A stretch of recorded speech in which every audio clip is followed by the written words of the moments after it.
Hello tout le monde et bienvenue à bord de l'Arche des Brumes. En ce moment j'essaie de trouver un petit peu des concepts parce que comme vous avez pu le constater, j'essaie d'être régulière et de poster toutes les semaines et du coup forcément qui dit plus de contenu dit besoin de plus de concepts, besoin de plus d'idées pour vous proposer du contenu intéressant. Ça va pas être possible là, ça va pas être possible. Mon chat a un quart d'heure de folie, c'est le moment où je tourne.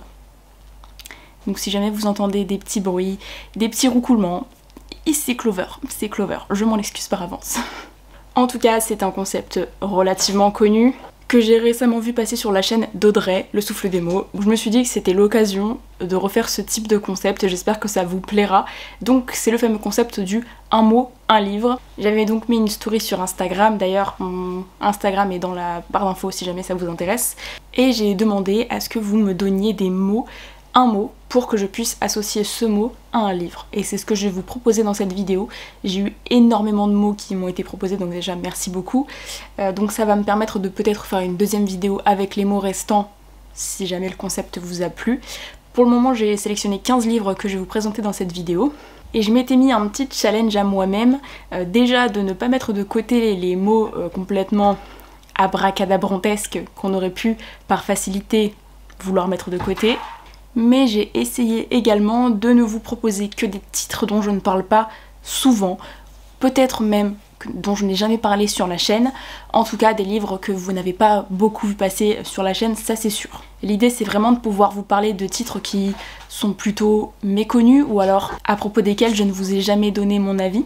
J'ai passé un temps assez fou à préparer cette vidéo parce que justement dans cette volonté de ne vous proposer que des titres qui n'apparaissent pas souvent sur la chaîne, eh ben j'ai dû me replonger dans tous les livres que j'avais déjà lus. Parce que la facilité m'emmenait très souvent vers des titres dont j'ai déjà parlé régulièrement, dont j'ai déjà parlé même récemment, mais je ne voulais pas de ça. Donc, ce que j'ai fait, c'est que je me suis repris ma liste de livres que j'ai déjà lus, qui est disponible sur mon blog. De la même façon, vous avez le lien de mon blog dans la barre d'infos et dans l'onglet lecture, ce que j'ai lu. Vous avez la liste de tous les titres, une liste non exhaustive évidemment, mais j'ai essayé de remonter jusqu'à très loin dans tout ce que j'avais lu depuis toute petite. Elle n'a pas été mise à jour depuis l'été dernier, donc faut que je rajoute ce que j'ai lu dernièrement. Mais en tout cas, il y a énormément des titres que j'ai déjà lus depuis le début de ma vie de lectrice. Donc j'ai repris cette liste et j'ai essayé de faire coïncider des mots avec ces titres. Le premier mot que j'ai choisi, c'est le mot grand-mère. Au tout début, j'ai essayé de mettre un titre dont je vous ai déjà parlé dans la dernière vidéo, donc il ne fallait pas. Du coup, j'ai essayé de me remémorer un petit peu tous les titres qui m'avaient marqué de par une relation intergénérationnelle avec une grand-mère et je me suis remémoré le titre L'insaisissable logique de ma vie de Benjamin Alire Sáenz. Pour ceux à qui ça dit quelque chose, c'est l'auteur qui a écrit Aristote et Dante découvrent les secrets de l'univers, dont je vous ai déjà régulièrement parlé sur la chaîne, mais je pense ne pas me tromper en disant que je ne vous ai jamais parlé de L'insaisissable logique de ma vie, qui est son deuxième titre. C'est un phénomène moindre d'un point de vue de la célébrité, mais c'est un titre que j'ai tout particulièrement apprécié parce que je l'ai lu à une période de ma vie où il m'a particulièrement parlé, une période de ma vie où la thématique principale qui était abordée dans ce titre était une thématique qui me touchait particulièrement. Mais ça fait quelques années que je l'ai lu maintenant, je crois que c'était en 2019 du coup, logiquement. Dans ce livre on suit Sal, qui est un garçon qui vit avec un père adoptif, qui a des racines à la fois mexicaines et américaines, donc il a une double culture qu'il essaie d'appréhender. Et au tout début du roman, il essaie pour défendre son honneur, je ne sais plus exactement dans quelles conditions, il va se battre. Cette bagarre va engendrer pas mal de choses, et notamment va engendrer des réflexions de sa part sur l'inexplicable logique de sa vie. Et pourquoi je vous parle de grand-mère dans ce roman? Parce que, dans mon souvenir, Sal entretient une très jolie relation avec sa grand-mère paternelle, donc sa grand-mère mexicaine, et je me souviens que j'avais été très touchée par cette relation, et c'était justement grâce à cette relation que je me sentais aussi investie dans l'histoire vis-à-vis de ce que moi je vivais à côté. Immédiatement le mot grand-mère me fait donc penser à ce livre que j'avais vraiment beaucoup aimé, peut-être pas à la hauteur de Aristote et Dante, quoique. Ensuite j'ai eu un mot que je trouve très intéressant, c'est le mot dépareillé, au féminin, au pluriel, au masculin, peu importe. Et avec ce mot-là, je me suis dit, j'ai envie de faire retranscrire peut-être des personnages qui ne s'accordent pas bien, par exemple, et dans cette optique-là, j'ai pensé à Elisa et ses monstres de Francesca Zappia. Que dans ce roman, le côté dépareillé, pour moi, va de pair avec un seul et même personnage. Dans Elisa et ses monstres, on suit Elisa, qui dans la vie quotidienne est très introvertie, très timide, personne ne s'occupe d'elle, elle a très peu d'amis, mais sur internet elle est extrêmement connue puisqu'elle est la créatrice d'un webcomic qui s'appelle La Mère Infernale. Et j'avais envie via ce mot dépareillé de mettre en avant ce titre qui met en avant du coup un personnage principal qui a un petit peu deux facettes de personnalité qui ne sont absolument pas en phase et qui sont justement assez dépareillées. On a d'un côté une personnalité introvertie et de l'autre une personnalité extravertie très connue qui n'a absolument pas peur de faire un business avec son webcomic, alors qu'à côté on a vraiment un personnage qui est fermé et qui ne laisse pas les autres approcher. Et je trouve que c'est très intéressant justement de mettre ce personnage en valeur avec ce mot-là parce que j'ai trouvé Elisa extrêmement intéressante à découvrir. On a aussi une histoire d'amour qui se développe dans ce roman, mais plutôt un slow burn, je dirais, si on emploie les vrais termes. Et du coup, on rencontre un autre personnage qui est un personnage masculin qui s'appelle Wallace. Il y a tout un mystère autour de lui, je me souviens qu'il y avait une histoire d'accident de voiture. Et donc, quand il arrive dans le même lycée qu'Elisa, tout va être un petit peu chamboulé. J'avais vraiment adoré cette histoire. J'avais dévoré clairement ce livre. Et ce qui est assez intéressant, c'est qu'on a du coup à la fois du texte et à la fois des planches du webcomic que Elisa écrit. Donc on a un petit peu un texte à la fois dépareillé également, puisque il côtoie à la fois le texte brut et la narration et des planches de bande dessinée. Pour la suite, j'avais le mot lune et j'aurais pu mettre plein de choses en rapport avec la lune, mais je me suis dit que j'avais envie de rapprocher le mot lune du mot nuit de façon plus globale et j'ai pensé à un petit titre que j'avais lu, tenez-vous bien, pour le bac de français. J'avais une prof de français juste génialissime en première et elle nous a fait découvrir des textes que j'ai encore en mémoire maintenant et j'ai été vraiment passionnée par tout ce que j'ai appris avec elle. Et notamment on avait lu Maintenant qu'il fait tout le temps nuit sur toi de Mathias Malzieu. Alors Mathias Malzieu est plus régulièrement connu pour La mécanique du cœur que j'ai lu ensuite et que j'ai moins apprécié, même si j'ai trouvé que c'était quand même un texte assez intéressant. J'avais vraiment été touchée en plein cœur par Maintenant qu'il fait tout le temps nuit sur toi.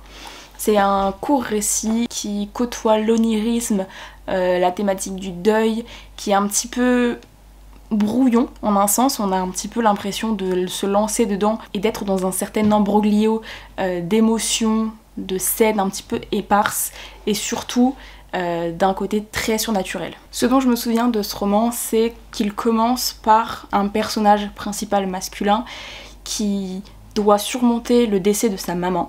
Et à partir de là, on part dans une espèce de réflexion très onirique qui est ponctuée d'éléments surnaturels et fantastiques et surtout de réflexions que j'avais trouvées très intéressantes. Et justement, la phrase « Maintenant qu'il fait tout le temps nuit sur toi » s'adresse à sa maman et du coup ça parle évidemment de deuil, ça parle de la vie aussi, c'est très très intéressant et sincèrement si vous n'avez jamais découvert Mathias Malzieu ou si vous avez lu uniquement La mécanique du cœur, je vous recommande vraiment cette lecture que j'avais trouvée vraiment passionnante. Ensuite, un titre dont je pense que je vous ai déjà parlé sur la chaîne mais il y a un certain temps, je l'ai associé avec le mot requin.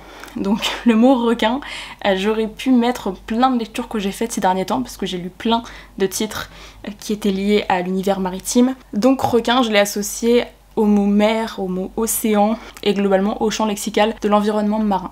Et c'est pour cette raison que je vais vous parler de Mer du coup vers l'homme. Cette édition-là, c'était une nouvelle édition qui avait été republiée chez ActuSF en 2019-2020, par là. C'est un titre qui nous parle d'un peuple qui, suite à la surpopulation de la planète, est parti s'installer sous les eaux. Et je me souviens qu'on avait une espèce de quête, on suivait un personnage qui vivait justement dans cette civilisation maritime, mais qui était contraint de partir de sa civilisation pour aller rencontrer la civilisation terrestre. Je n'ai plus les tenants et les aboutissants en tête, mais j'avais trouvé que c'était un récit qui était très intéressant d'un point de vue de la thématique, bien sûr, de la surpopulation, de l'union de l'humain avec la mer. Donc c'est un roman que j'avais trouvé très intéressant, qui jouait énormément sur le champ lexical de la mer justement, mais dans toutes les phrases, tous les textes, c'était très très bien écrit, j'avais trouvé que l'ensemble était vraiment captivant et surtout ce que j'avais trouvé particulièrement impressionnant c'était le fait que ce roman a été écrit dans les années 70. J'avais aimé la vision que ce texte proposait malgré mine de rien ces 50 ans qui nous séparent de son écriture. J'avais trouvé ça vraiment très intéressant et sincèrement je pense que c'est un titre que vous devriez lire si c'est une thématique qui vous intéresse. Ensuite j'avais le mot résilience. Et c'est un mot qui m'a beaucoup parlé ces derniers temps, donc j'ai pensé à beaucoup de textes qui auraient pu rentrer dans ce mot-là, mais j'ai choisi de vous parler d'un titre que j'ai lu l'année dernière en anglais. Il s'agit de A List of Cages de Robin Rowe, qui a été publié en français chez Pocket Jeunesse sous le nom de 10 millions d'étoiles, il me semble. C'est un texte qui, malgré une certaine douceur dans les personnages et dans l'intonation, traite d'une thématique très difficile qui est les violences, et en particulier les violences de la part d'un adulte sur un enfant. Donc attention, au niveau des trigger warnings, c'est un texte qui est vraiment difficile à lire, on a des scènes qui sont vraiment très dures. Donc c'est l'histoire d'un jeune homme qui subit des choses vraiment atroces à la maison, des choses qui sont d'ailleurs très dépeintes, c'est pour ça que je vous dis qu'il faut vraiment faire attention à vous quand vous lisez ce type de texte. Mais c'est un titre qui nous démontre aussi la résilience du personnage vis-à-vis de ce qu'il vit. C'est un personnage qui, malgré tout ce qu'il vit, continue à s'appuyer sur les amis qu'il se fait. Il y a une très jolie amitié dans ce livre. Il s'appuie sur tout ce qu'il peut vivre autour pour ne pas se laisser complètement submerger par ce qu'il vit à la maison. Rien pour minimiser ce qu'il vit évidemment, mais pour faire montre d'une résilience à toute épreuve. C'était un personnage très inspirant. Forcément sur la fin on a des choses plus difficiles encore qui arrivent et qui font que cette résilience est mise à dure épreuve, mais sincèrement c'est vraiment un titre qui m'a beaucoup émue et qui a failli se retrouver dans mon top de l'année parce que c'est un titre qui est très bien écrit, qui est porteur de messages très forts, et voilà, quand je pense à la résilience, c'est beaucoup à ce personnage principal que je pense, parce que j'estime que c'est vraiment un modèle de résilience en littérature. Alors là j'ai été mise au défi par un mot que mon copain m'a donné, il m'en a donné plusieurs qui vont me donner du fil à retordre, mais on va commencer avec ce mot là, qui n'est pas vraiment un mot d'ailleurs, hein, Guillaume. C'est plutôt le nom d'une molécule, oui, donc 2-méthylpropanone, je crois qu'il m'a donné un truc comme ça. Je ne sais même pas si ça existe ça, Guillaume, d'ailleurs. Est-ce que le 1 il a le droit d'être là? Je suis pas certaine. Bref, en tout cas, molécule, donc évidemment moi j'ai pensé molécule, chimie. Je me suis dit bon, est-ce que j'ai déjà lu un livre qui parlait de chimie ou qui abordait la chimie ou qui avait un lien avec la chimie d'une certaine façon? Et évidemment j'ai pensé à La Chimiste de Stéphanie Meyer. Donc j'avais lu La Chimiste quand il était sorti en français, ma cousine me l'avait offert à Noël, je me souviens. Et je me souviens très bien de quand je l'ai lu, j'étais à Barcelone pour tout vous dire. Donc voilà, ça m'a quand même marqué. En même temps, je sais toujours plus ou moins quand je lis un livre où est-ce que je le lis. Et j'ai pas vraiment de souvenir de ce titre. Très sincèrement, je me suis souvenu de lui justement dans le cadre de cette vidéo en me disant « Oh tiens, La Chimiste, ça rentre parfaitement ». Je me souviens que c'était un genre de thriller. On suivait une femme qui va être consultée dans le cadre d'enquêtes policières parce qu'elle a la capacité de faire parler les suspects. Elle a un talent particulier qui est lié, il me semble, justement cette appellation de chimiste. Je me souviens plus vraiment du type d'enquête dans lequel elle va s'embarquer dans ce titre-là. Voilà, n'hésitez pas à me dire si vous l'avez lu parce que je pense pas qu'on soit énormément à avoir découvert ce titre. Et puis n'hésitez pas à me dire ce que vous en avez pensé à l'époque parce que là, sincèrement, je l'ai lu en 2017, donc là pour le coup ça commence à vraiment trop remonter pour mon cerveau qui retient vraiment surtout les lectures impactantes et marquantes. Ensuite j'ai eu le mot fantôme. Et là, de la même façon, j'aurais pu mettre différents titres avec les fantômes, et notamment je pense à Mère morte d'Aurélie Wallenstein, mais j'ai essayé d'aller un petit peu plus dans l'originalité et vous parler de Hanté de Maureen Johnson, je crois. Et c'est une histoire qui nous emmène à Londres. On suit une étudiante qui vient d'arriver sur le campus pour commencer ses études supérieures, et au moment où elle arrive à Londres, va commencer à être commise une série de meurtres qui reprennent l'inspiration de Jack l'Éventreur.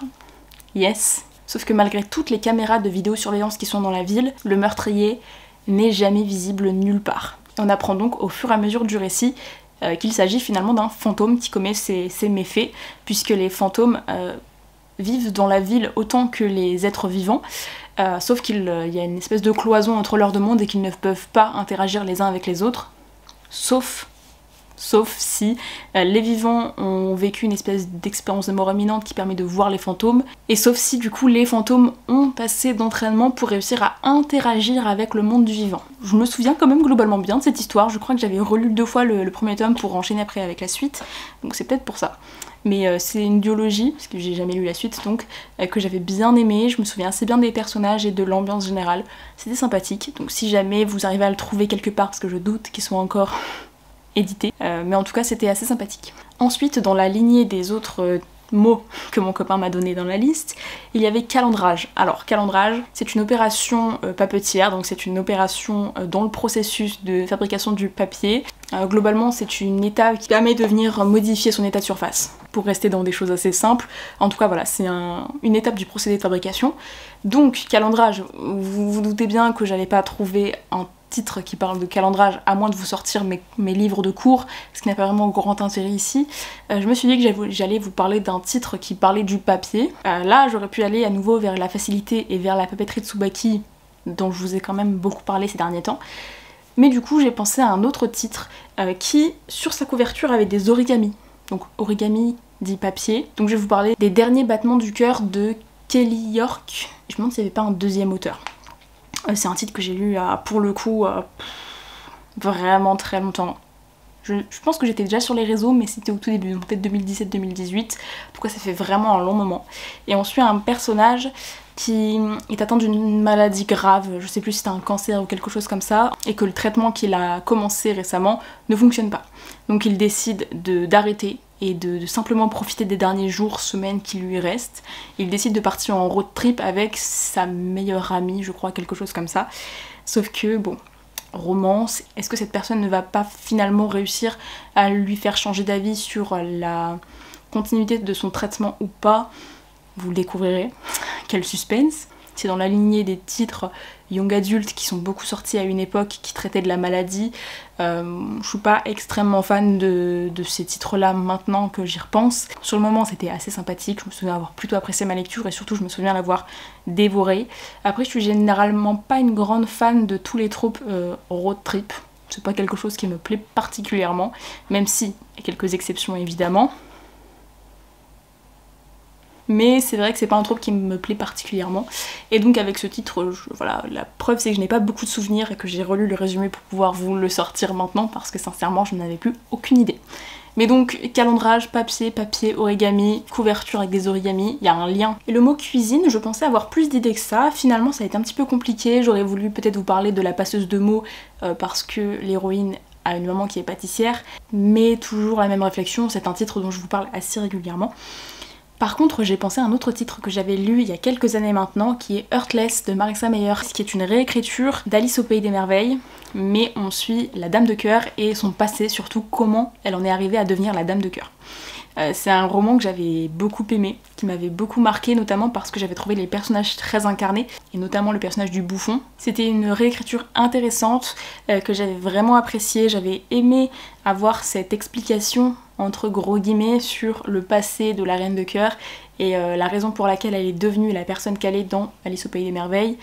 De toute façon, je suis assez fan des réécritures de contes de Marissa Meyer, je trouve que dans les Chroniques lunaires, elle s'est vraiment emparée des contes et elle les a rendus vraiment incroyablement intéressants via sa saga, et j'ai retrouvé un petit peu ça dans Heartless, même si on n'a pas l'attachement des personnages qu'on peut avoir dans les Chroniques lunaires, mais c'était un titre que j'avais beaucoup apprécié et que là, juste de vous en parler, j'ai envie de relire finalement. Donc mine de rien, c'est quand même un texte qui m'avait marqué. Et pourquoi la cuisine? Parce que Catherine, donc la reine de cœur en devenir, est un personnage qui adore cuisiner. En particulier, je crois que sa spécialité, c'est justement les pâtisseries. Donc il y a énormément de scènes où elle est en train de cuisiner. Ensuite, j'ai eu le mot féminisme. Et là, de la même façon, c'est des mots assez génériques, donc j'aurais pu mettre plein de choses dedans. Mais j'ai décidé de vous parler d'un petit graphique que j'avais lu l'année dernière, et il s'agit de Antigone peut-être de Martine Delerme. C'est vraiment un très court ouvrage, il doit faire une trentaine, quarantaine de pages à tout casser.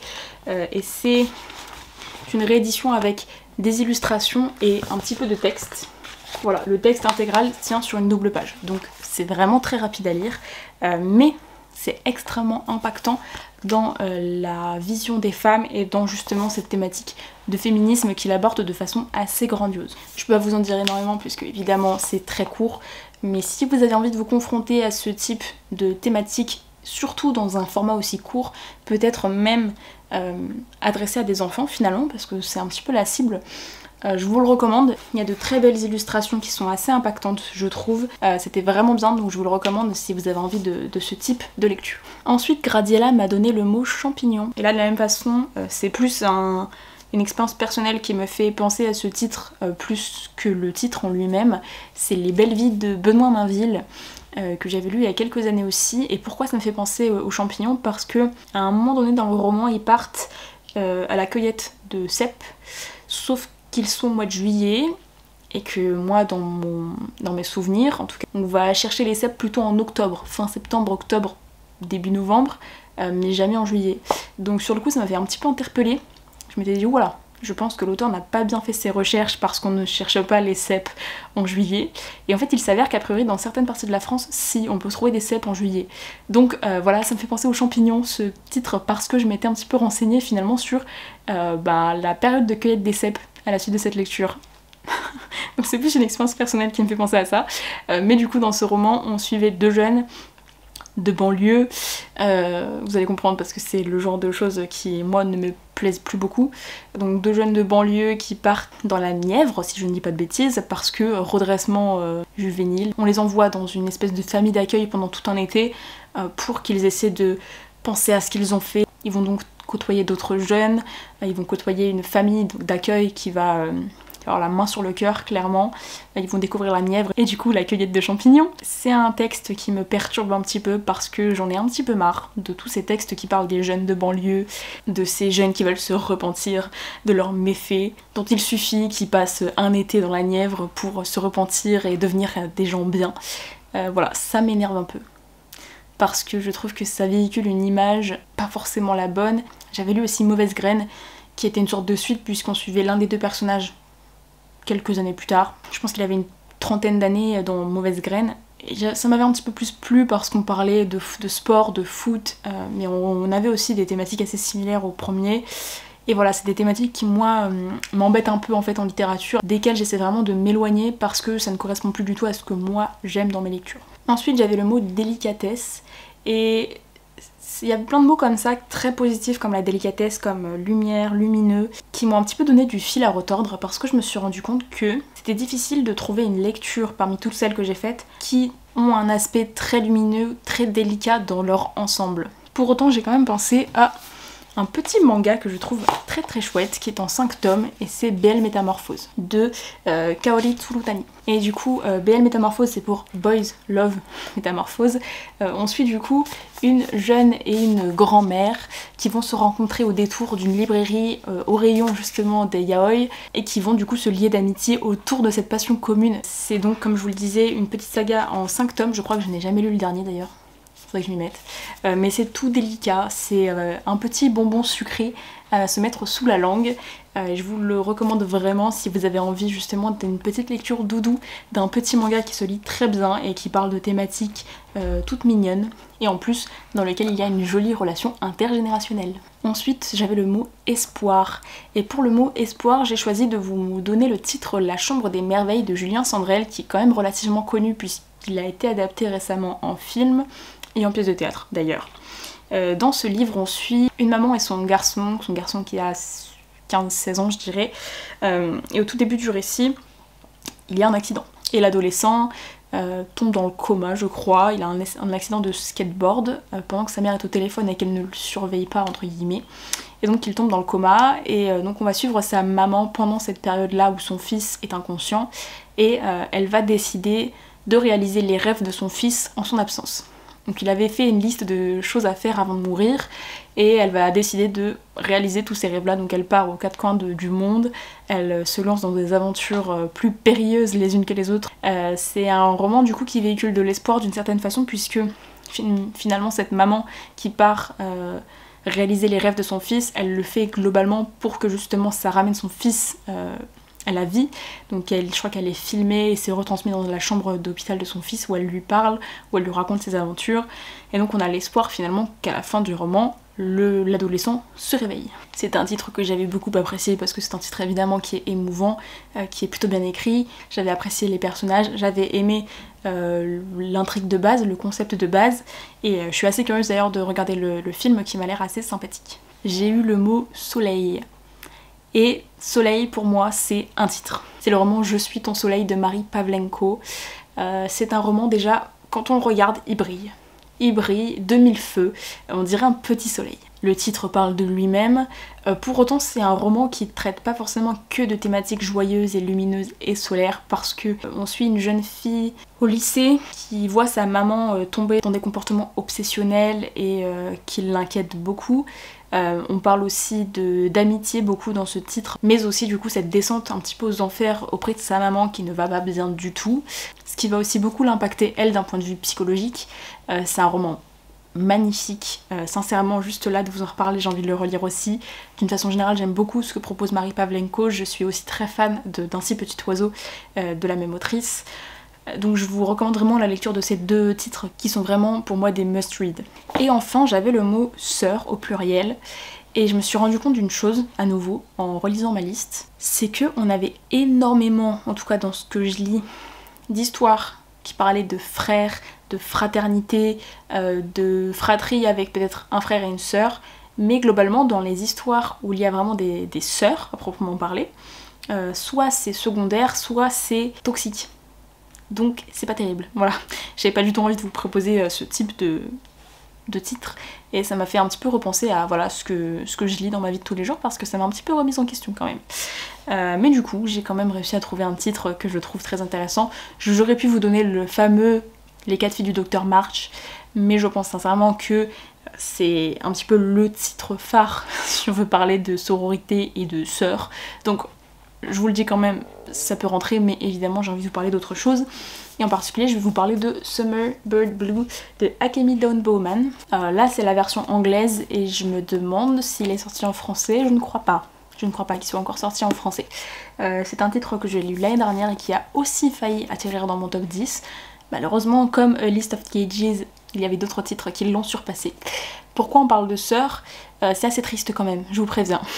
Puisqu'on suit une jeune fille qui s'appelle Rumi, et Rumi au tout début du récit elle perd sa sœur. Mais c'est quand même important de parler de cette thématique là vis-à-vis de ce roman parce que c'est l'amour qu'elle portait à sa sœur et la relation qu'elles entretenaient qui va permettre de construire ce récit finalement parce qu'elle est clairement impactée par le décès de sa sœur. Sa mère va décider de l'envoyer à Hawaï chez sa tante pour l'été pour que sa mère de son côté se remette du drame et que elle soit un petit peu évincée de la situation, sauf que Rumi elle a l'impression justement d'être mise à part et qu'elle n'a pas le droit de vivre le deuil de sa sœur. Sa sœur et elle, elles étaient très très proches, elles écrivaient de la musique ensemble et en général ce qu'elle faisait c'est qu'elle prenait 3 mots et qu'à partir de 3 mots elle partait sur une chanson. Et Summer Bird Blue c'était les 3 derniers mots qu'elle s'était dit dans la voiture juste avant l'accident qui a tué sa sœur qui s'appelle Léa je crois, je me souviens très très bien, c'est quand même très bon signe. Donc c'est un roman qui est forcément émouvant, poignant, puisqu'il parle du deuil, qui parle de reconstruction, il parle aussi des regrets que l'on peut avoir dans la vie d'une façon générale.